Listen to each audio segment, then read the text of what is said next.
तस्यार्थे सूर्यज्ञासः येने ब्रह्मर्गासितो यन्ति यत्सूर्या तेजो वारिमृगां यथा विनिमयो यत्र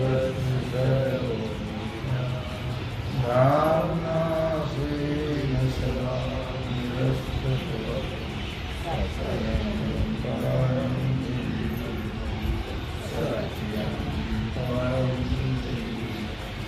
सत्यं परं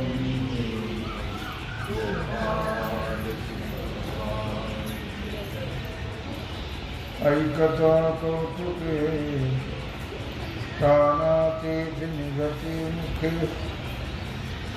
जे साचा वेचे निगती ब्रह्मई भेदी. भगवान सिद्धेश्वराचे आश्रम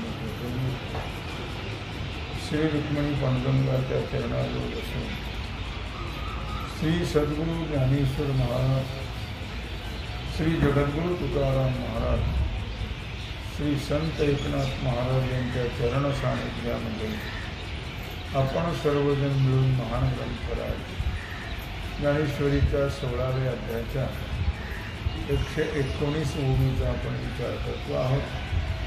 विषय आहे दैवी संपत्ती. ऐकता कौतुके कानातीत निगती मुखे जे साचारी वेचे निगती ब्रह्मई. अर्थात जसं असं काही सत्यवचन ऐकता कौतुके कानातीत निगती मुखे जे साचारी वेचे निगती ब्रह्मही भेदी. असं हे सत्यवचन सहज कौतुकाने ऐकत असताना आपणही सत्य बोलावं अशा जणू काही इच्छा निर्माण होईल. कानालाही ते तोंड निर्माण होतात. आणि ब्रह्म हे त्रिकाला अबाधित आहे. तिन्ही काली ज्याचा बाध होत नाही ते फक्त एक परमात्मा आहे. बाकी सगळं बाधित होणारा. पण सत्यवचन सत्यपणाच्या सामर्थ्याने अबाधित ब्रह्मालाही सत्याचं सामर्थ्य असं आहे की अबाधित असणारे जे ब्रह्म सर्व परमात्मा आहे त्या परमात्म्याला भेदूनही ते वरती जाते.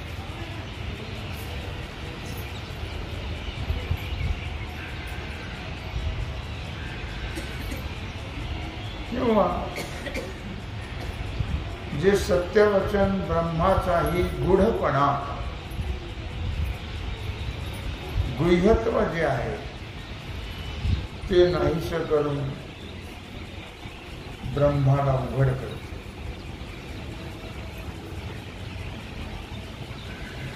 किंबहुना प्रियपणे कोणातेही झटवून येणे. श्लोकाचा विचार चाललेला आहे. मार्दव सत्य अहिंसा सत्य विचार चाललेला आहे. किंबहुना प्रियपणे सत्य सत्यम ब्रूयात प्रियम ब्रूयात कोणातेही झटवून येणे. यथार्थ तरी खोपणे नाही कवना. दैवी संपत्तीची लक्षणं चाललेली आहे. किंबहुना भगवान सांगतात फार काय सांगावं अर्जुना. हे सत्य जे आहे ते नेहमी प्रिय असतं.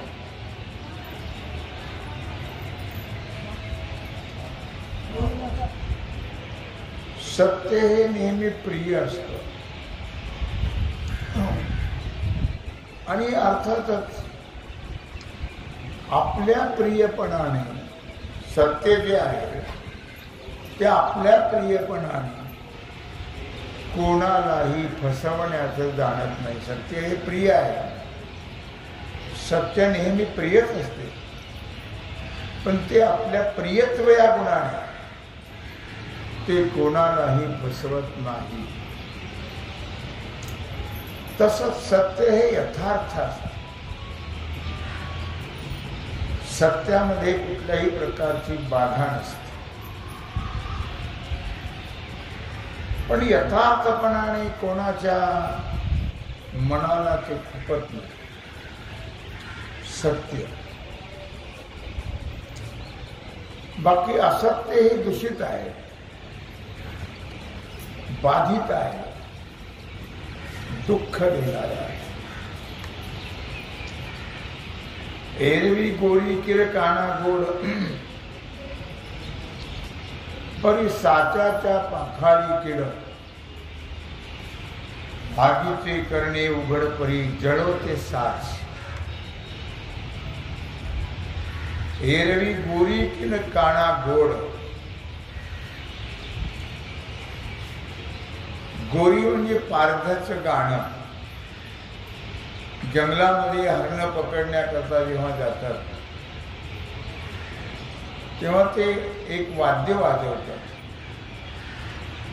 ते असं मधुर वाद्य ऐकलं की हरणं हे गायन प्रिय असतं. ते वाद्य वाजवलं की ते हरणं येऊन जवळ बसतात आणि मग आपला हा बाण काढतो. त्यामुळे ते हरणं म्हणतात की तू मारीनच का, पण आमच्या चांबड्यावर बसून हे वाद्य वाजवत. गोड असेल पण घातक आहे ते. एरवी गोरी किर काना गोड. पारध्याचं गाणं जरी गोड असलं तरी ते दुःखदायक आहे. परी साचाच्या पाखाळी किड. पण त्या गाण्यामध्ये खरेपणा नाहीये. त्या गाण्यामध्ये शुद्ध लबाडी आहे. त्या गाण्यामध्ये फसवेगिरी आहे. अर्थात म्हणून त्या गाण्यातला जो खरेपणा आहे, शुद्ध सत्याच्या पाण्याने धुवून जर पाहिला तर त्या हरणाला किंवा पाखरांना जाळ्यात अडकून घात करणारा आहे. हा दोष आहे त्यांच्याकडे. गोड आहे पण दोष आहे त्याचा, घातक आहे. तसे लोक काही गोड बोलणारे असतात पण घातक आहे. ते सुद्धा कळणं गरजेचं आहे. ऊपर ऊपर तो खूप बने, अंदर की राम जाणे. त्याच्या उलट आगीचे करणे उघड परी जळवते साच. अग्नीच्या जाळण्यापासून दुसऱ्याचं अपरिमित नुकसान आहे. म्हणून अग्नीसारखं जर सत्य असेल तर जळवते साच. काय त्याला उपयोग आहे सत्य?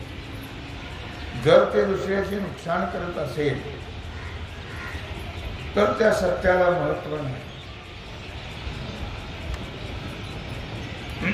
कानी लागता महुर आरते विभांडे जिव्हार.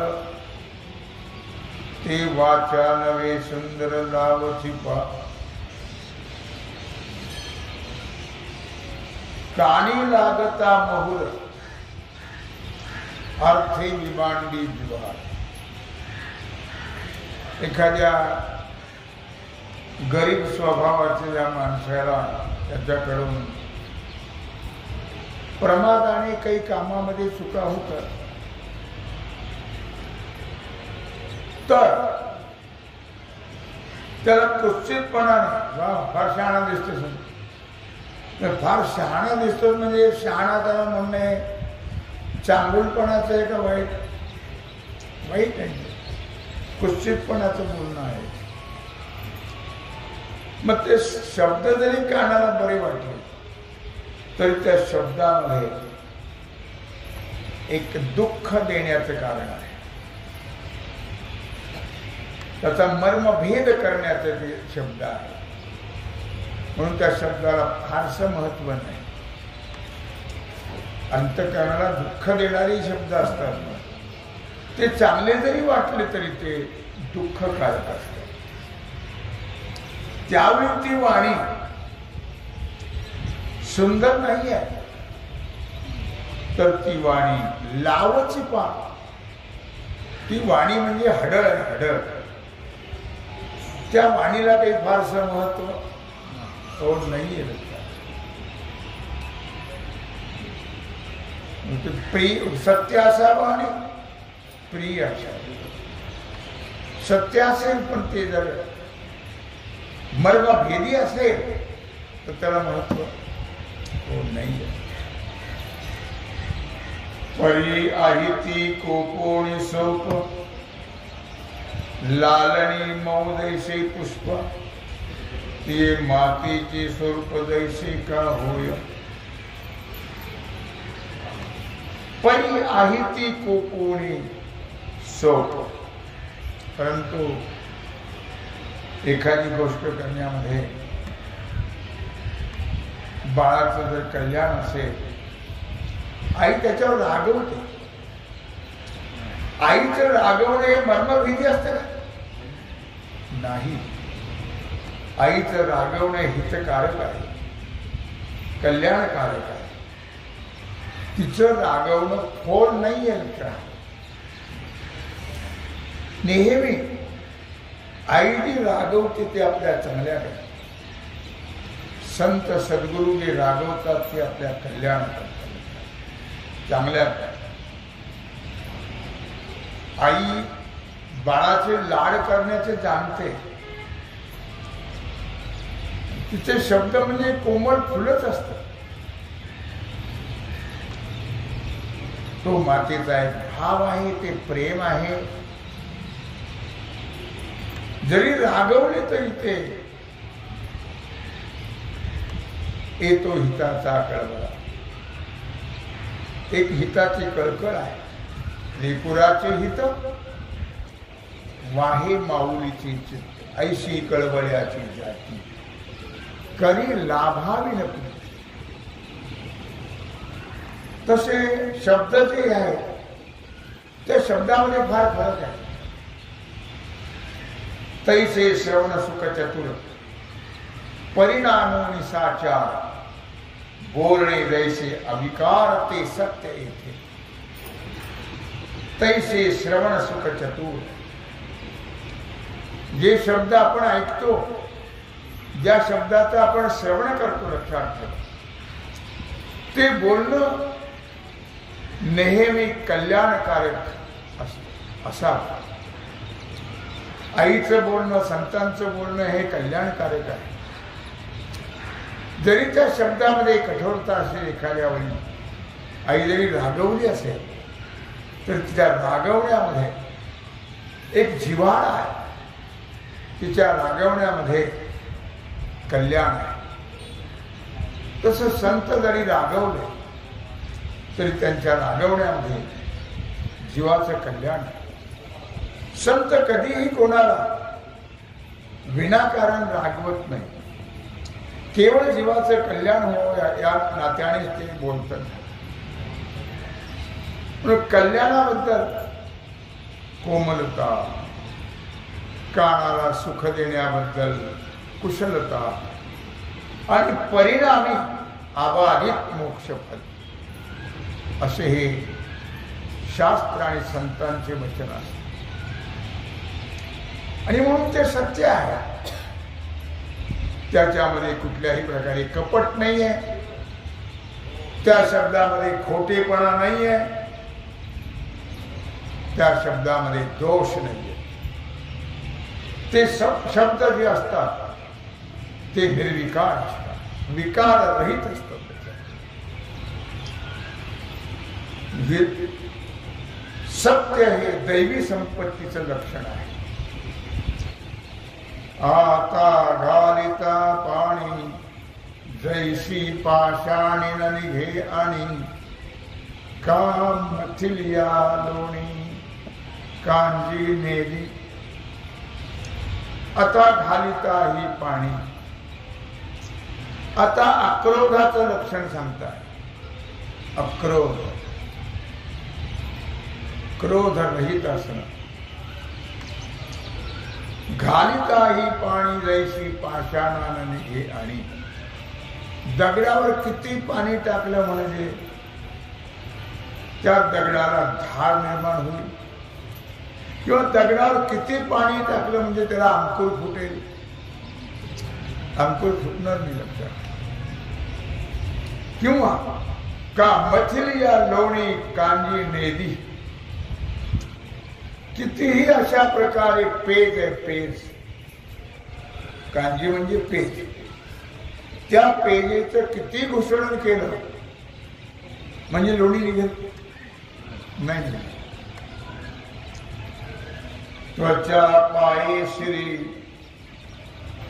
हले याही फडे न करी वसंती अंबरी न होती पुष्पे.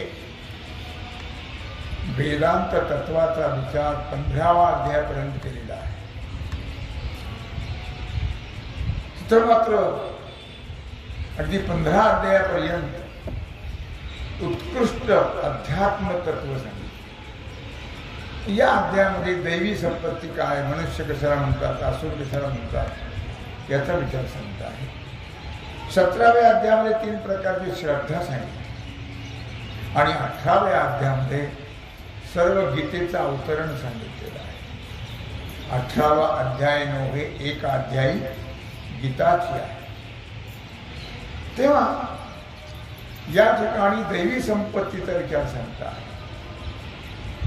त्वचा पाये श्री हलेयाई फडे न करी वसंती ही अंबरी न होती पुष्पे. सर्पाच्या कांतीला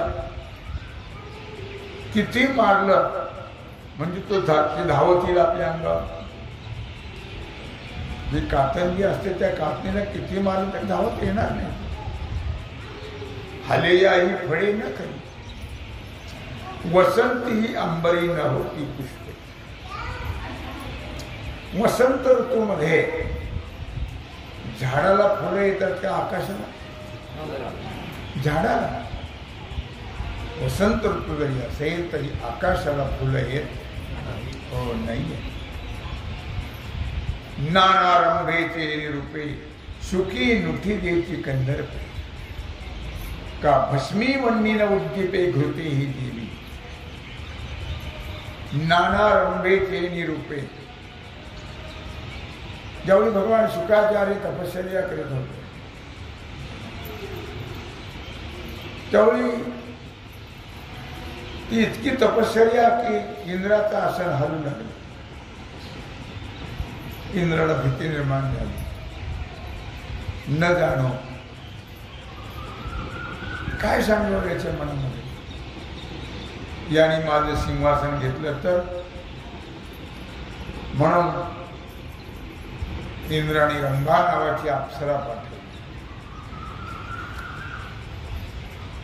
शुकाचार्याची तपश्चर्या नष्ट करण्यात आली. जशी मेनकेनं विश्वामित्राची तपश्चर्या नष्ट केली होती त्याप्रमाणे रंभेला पाठवलं. रंभेला वाटलं आहे सामान्य आहे, याला मी आत्ता आणि अशा प्रकारे माझ्या जाळ्यामध्ये अडकली म्हणून तिने इतकं नृत्य केलं आणि गायन केलं. पण तिला माहित नाही शुकाचार्य आहे.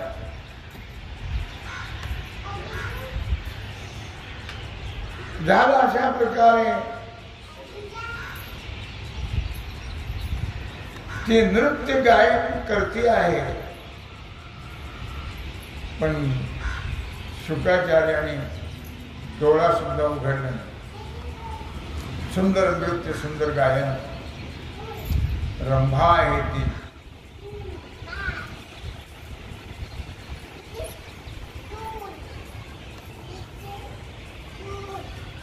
शेवटी त्या रंभेने विचार केला आणि तिनं पोट फाडलं. रंभेच्या पोटामध्ये घाण होती का? स्वर्गातली आहे ती, चहा पिणारी नाही, अमृत पिणारी आहे. तिला वाटलं आता तरी बाहेरची नाही. सुगंध सुटला. सुगंध सुटल्यावर शुकाचार्याने डोळे उघडले. तिला वाटलं जमला. मग तिला सांगितलं शुकाचार्याने, मला जर कल्पना असती तर मी इथं जन्म घेतला असता. काय नातं लावलं? आईचं नातं लावलं. मग इथं म्हटलं की नाना रंभेचे निरूपे. रंभा ही अत्यंत सौंदर्यवान होती. सुखी नुठीजेची कंदर का भस्मी अवन्येन उद्दीपे घृते ही देवी. राखेमध्ये किती तूप टाकलं म्हणजे अग्नी निर्माण होईल? नाही होणार. त्याप्रमाणे देवीची कुमारू क्रोधे भरे, तैसिया मंत्राची बीजाक्षरे, तिये निमित्ती ही अपारे मिनलिया. देवीची कुमारू क्रोधे भरे, तैसिया मंत्राची बीजाक्षरे. त्याप्रमाणे एखादा अजान मूल आहे, त्याला काही कळत नाहीये. कुमार क्रोधे भरे. कुमार म्हणजे लहान मूल, अजान मूल. ते सुद्धा एखाद्यावर त्याला राग येईल. अर्थात लहान मुलं त्याला राग येत नाही का? येतो. त्यालाही कळतं. क्रोधे भरे, तैसिया मंत्राची बीजाक्षरे. तशाप्रमाणे मंत्राची जी बीजाक्षरे आहे, त्या बीजाक्षराचा जर उच्चार केला तर तो उच्चार सुद्धा किंवा ते उच्चारलेली जी बीजाक्षर आहे त्या बीजाक्षरामध्ये जर त्रुटी निर्माण झाली तर ती भगवंताची स्तुती होते का शिव्या दिल्यासारखं होते? शिव्या दिल्यासारखं. जर चुकीचं म्हटलं, एक वारकरी अडाणी पांडुरंगाच्या पुढे भजन करून नाचत होते. भक्ताची या घरी चोजविता देव असं त्याचा शब्द आहे. तर ते त्याला चुकीचं म्हणायचं. भक्तांची या घरी चोदविता देव, शिवी आहे. ते ऐकलं एका पुजाऱ्याने, काय बावळट माणूस म्हटलं, हा शिवेच देवाला शब्द तो जाणून बोलतोय का? नाही. चुकीचे शब्द याची गोष्ट खरी आहे, पण जाणून तो चुकीचे बोलत नाही, तरी पण ती शिवी आहे. मंत्र जाणून मनुष्य चुकीचे म्हणत नाही, पण ते चुकून जरी मंत्र चुकले ते शब्द न कळत तरी त्याचा दोष निर्माण. तसं तो आलन पाडली तोंड देते. तू म्हणलं का मारली वेड्या, देवाला शिवाय देतोस? म्हणलं का बोला? अरे भक्ताच्या घरी चोज विता देव, चोजविता, चोदविता नव्हे. हो त्याला वाटलं आतापर्यंत मी देवाला शिव्या दिल्या, ते म्हणायचंच बंद झालं, म्हणाल समज. मग एवढ्यामध्ये भगवान रात्री त्याच्या स्वप्नात घेऊन त्या पुजारी सांगितलं, वेड्या शिव्या काय देना, पण त्यात प्रेम आहे. त्याला येत नाही ना, त्याला येत नाही आहे. सांग तू म्हणतोस ते बरोबर आहे. तू भरी म्हणतच बंद झालं, त्याला येणार ते अडाणी माणूस. मग दुसऱ्या दिवशी तो गेला, पुजारीने सांगितलं, बाबा तुम्ही म्हणता तेच बरोबर आहे, तसंच म्हणा. शब्द आहेत लक्षात ठेवा. म्हणून शब्द जर चुकले तर त्यात दोष आहे. पण भगवंत आणि संत हे चुकीच्या शब्दाला सुद्धा महत्व देतात. त्याला राग येत हो नाही. अक्रोधत्व हा विषय चाललेला आहे. आणि म्हणून क्रोध निर्माण न होणं, भगवंताला राग आला नाही, भगवान रागवले नाही. भगवंतानी उलट त्याचं कौतुक केलं, त्याला अक्रोधत्व. जाणून बुजून लहान मूल त्याला बोलता येत नाही, आईला लांडी लांडी लांडी म्हणतो. लांडी म्हणणे काय फार मोठं गोड शब्द येत, शिवीचं आहे, पण त्या आईला त्याचं कौतुक वाटतं. चुकीचं असेल पण त्याच्यामध्ये प्रेम आहे. शिव्या या अर्थामध्ये बीजाक्षर जी आहे त्या बीजाक्षरामध्ये जर दोष निर्माण झाले तर त्या शिव्या होतात. म्हणून म्हटलं, ती निमित्ते ही अपारे मिनलिया, तैशी मंत्राची बीजाक्षरे, देवीची कुमार क्रोधे भरे, ते निमित्ते ही अपारे मिनलिया. मग ते कुठल्या निमित्ताने कशा पद्धतीने बोलता आहेत त्याचं मर्म करायला पाहिजे. भगवंताने जाणलं की ते प्रेम आहे. हा जे बोलतो जाणून बोलून बोलतोय का? नाही, त्याच्यामध्ये प्रेम आहे.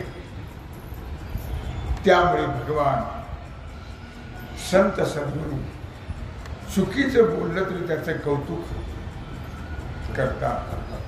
ती निमित्ते ही अपारी मिनलिया. निंदा नसून ती स्तुती आहे. व्याप स्तुती, निंदा ही नहीं किंतु स्तौ. त्याचा एक श्लोक आहे की निंदा ही निंदा नसून निंदा ही स्तुती आहे. सध्या लोक मोदीला शिव्या देतात, सारखे लोक शिव्या देतात. मोदी मात्र एक शब्दही करत. त्या शिव्याने स्तुती आहे.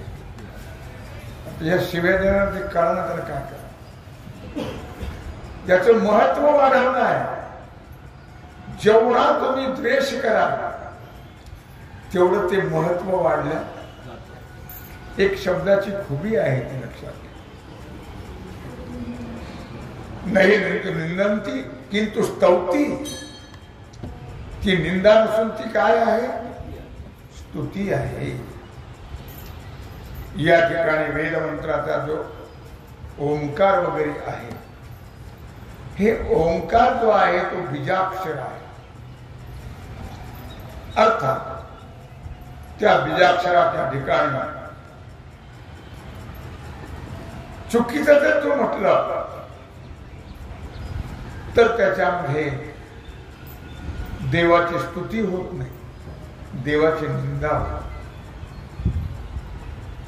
परिघातया ही पाया होता, नुठी गतायु पंडू सुद्धा. ब्रह्मदेव हा सृष्टी निर्माण करणारा आहे. यम आलेला आहे, काळ आलेला आहे. म्हणून तुम्ही जाऊन ब्रह्मदेवाच्या पाया पडला नुठी घटायू पंडू सुद्धा. एकदा आयुष्य संपल्यावर तुम्ही ब्रह्मदेवाच्या पाया पडलात तरी नाही जिवंत होणार, उठणार नाहीये. संपलं म्हणजे संपलं. ब्रह्मदेव सुद्धा काही करू शकत नाहीये. अनेक लोक ब्रह्मदेवाकडे गेले, सांगितलं ब्रह्मदेवाला मला मरण अमर करा. अनेकांनी ब्रह्मदेवाची स्तुती केली, पण ब्रह्मदेवाने सांगितलं मीच मरका आहे तर तुला कसा अमर करता येईल मला. जरी ब्रह्मदेवाच्या पाया पडलो आपण आयुष्य संपल्यावर तरी ब्रह्मदेव आयुष्य देऊ शकत असे ओवी म्हणतात. तैसी नुपजे उपजविता क्रोध. त्याप्रमाणे ज्याच्या ठिकाणी क्रोध निर्माण करण्याचा प्रयत्न केला तरी क्रोध निर्माण होत नाही, त्याला देवी संपत्ती नाही. त्याचं नाव आहे अक्रोधत्व. कितीतरी छळ संतान, मग ते तुकुंबारे असतील, ज्ञानोबाराय असतील, नामदेवराय असतील, नाथराय असतील, पण त्यांना कधीही क्रोध हा प्रकार हो नाहीये. मंबाजी काटेरी काट्याने मारला, अंगात त्यांच्या काटे घुसले, पण संध्याकाळी कीर्तन संपल्यावर तुकुंबाराय गेले आणि त्यांचे हात दाबू लागले. तुम्ही मारलं नाही का, तुमचा हात दुखत असेल मारल्यावर. क्रोध हा प्रकार नाही. जिथं अक्रोधत्व आहे त्याचं नाव आहे दैवी संपत्ती. अक्रोधत्व ऐसे नावते ए दशे जान श्रीनिवासी म्हणितले तया. तेव्हा भगवंतानी या अवस्थेला अक्रोधत्व म्हणतो. क्रोध हा प्रकार नाहीच.